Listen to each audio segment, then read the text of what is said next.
Salut à toi, jeune entrepreneur. Ne quitte pas.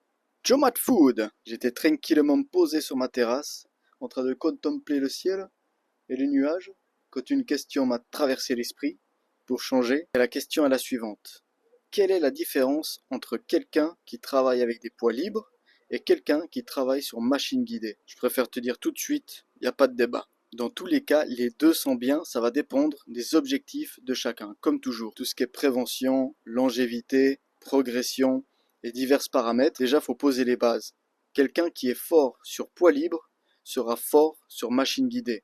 Mais quelqu'un qui est fort sur machine guidée ne sera pas forcément fort sur poids libre.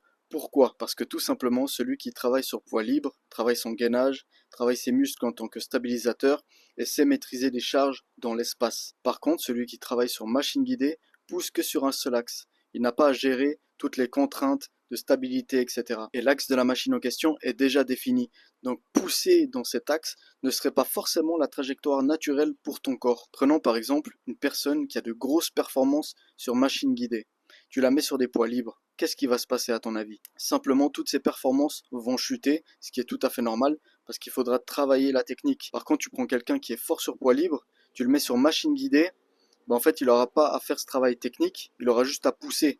Donc certes, il aura peut-être moins de force que celui qui est fort sur machine guidée, mais ses performances de base ne vont pas chuter. Au contraire, elles vont potentiellement augmenter parce qu'il aura juste à pousser dans un seul axe. Il n'y aura pas ce travail technique à effectuer. Donc, si je devrais choisir, je dirais poids libre dans tous les cas.